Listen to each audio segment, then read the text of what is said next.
welcome back to Fear Premiere. I'm Jem Leone, and today we will be talking about Dawn of the Dead from 2004, based on the George Romero. It's a remake of the 1978, I believe, George Romero film that also came out titled the same thing. So George Romero is a master. He's literally up there with one of the greatest ever when it comes to horror. You know, I think of him, when I think of George Romero, I think of, I think of all of the greats in horror cinema, like John Carpenter. George Romero is literally up there with the greats in terms of horror, movie icons, like John Carpenter, Vincent Price, just the biggest names. Personally, I like Wes Craven and John Carpenter, but I love Vincent Price too. Vincent Price is literally is amazing.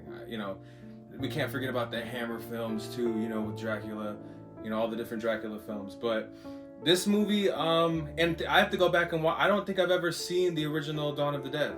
That's that's another classic. Because I know there's he did Creepshow in 1982, and then he also did Night of the Living Dead in 1968. I believe I already said that, but still, and Night of the Living Dead, in my opinion, is literally, even though today, it's probably wouldn't be seen as scary. When I saw this as a kid, I thought it was some terrifying shit.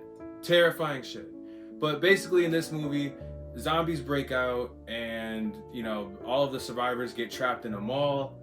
A lot of fucked up shit happens in this movie, shit that I probably shouldn't have been seeing at the age of 9 years old, but and I also had nightmares from this movie, because not about the movie, but just the concept of zombies taking over, because that's it. When zombies take over, that's it. So basically they're trapped in a mall, and the zombies continuously are getting closer. They break in the mall eventually, and this movie introduces the concept of what if you were in a mall, and if you had the mall all to yourself, pretty much.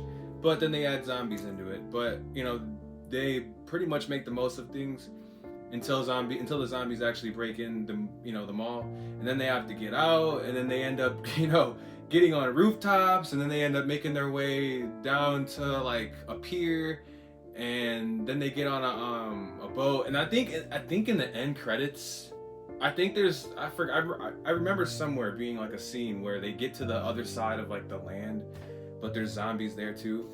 And I'm pretty sure we saw zombies jumping into the water. So I don't know, with the Romero films and all the because he did Land. I think he did Land of the Dead too. And in that movie, the zombies are using weapons. They're they're swinging pipes and shit, and they're fucking the zombies. And when I saw that movie, I was like, what the fuck?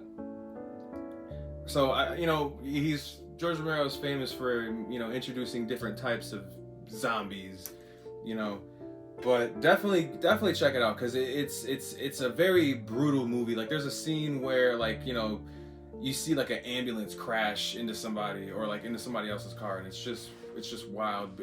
It's bloody mess. There's this one guy, he has a pregnant wife, but she was bitten by a zombie, so then and then the baby comes out, and it's also a zombie, so he has to shoot her and the baby, and it's wild. But yeah, it's a very fun movie. I want to watch it. I want to watch the original and then watch that. Pretty sure the original is probably way better, because when it comes to modern remakes of older films, all they can really do is just all they can really do is be the best adaptation, or be the best new version of that. It's not so much about beating the original. It's more so just about being another installment that represents the original in a different way. So comment, subscribe, all that good stuff, and we will see you at the next sesh.